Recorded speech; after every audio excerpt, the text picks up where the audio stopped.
পবিত্র রমজান উপলক্ষে সিআইপি শেখ নবী ফাউন্ডেশনের ভালোবাসার উপহার পেয়ে রোজাদার আলোর পাশাপাশি হিন্দু বৌদ্ধ সহ 6 শতাধিক পরিবার। পহেলা মার্চ শনিবার রাউজান উপজেলার পাহাড়তলী ইউনিয়নের শেখপাড়া গ্রামের শেখ টাওয়ার চত্বর ফাউন্ডেশনের প্রধান পৃষ্ঠপোষক ও প্রতিষ্ঠাতা পরিচালক ওমান প্রবাসী সিআইপি শেখ নবীর অর্থায়নে 350 শতাধিক পরিবারের 25 কেজি করে চালের বস্তা, 250 পরিবারের 5 কেজি করে চাল, 120 পরিবারের 1 কেজি করে গরুর মাংস, এতিমখানা এবং মাদ্রাসা শতাধিক শিক্ষার্থীদের নগদ টিয়া দিয়া হয়।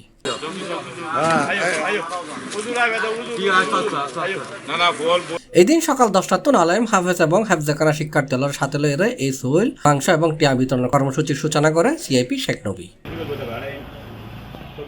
এই সময় উপস্থিত আছেন মোহাম্মদ মাসুদ, মোহাম্মদ সায়েম, শেখ নওশাদ, শেখ নিহাত, মাহবুবুল আলম, ইলিয়াস তালুকদার, মেহরুজ্জামান চৌধুরী, কামরুল হাসান তালুকদার জনি, সাইফু চৌধুরী, আবদুল্লাহ সহ আরো অনেকেই।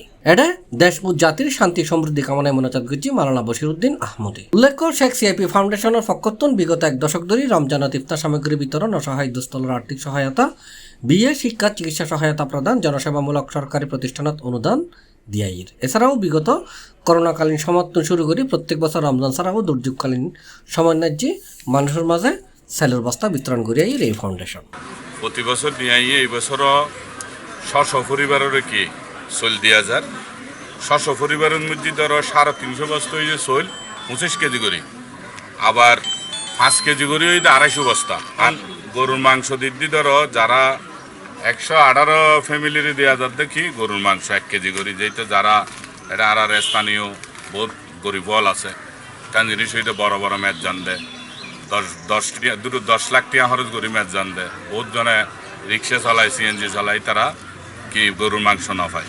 তুই সে একখান উদ্যোগ যদি ছোট গরু আনি হলো এবার তোকে সিস্টেম করে যায়, যারা ন পাই তারা ডিম দেয়, আর শৈলেও ডিম দেয় হারা যারা আসি তারা নদীর আয় 60 বেলা বিন্দু করি বুঝছি। ধ্বংস হবে না যদি তোমরা উপযুক্ত জাকাত আদায় করো। জলজ স্থলজ কোনো মাল ধ্বংস হবে না যদি উপযুক্ত জাকাত আদায় করো। আজকে সিআইপি শেখ নবী রাসূল পাক সাল্লাল্লাহু আলাইহি ওয়াসাল্লামের হাদিস শরীফ অনুসরণ করে যে জাকাতের আয়োজন করেছেন, আল্লাহ পাক তার জাকাত দেওয়াকে কবুল করুন, আমিন। C+ TV, Chittagong.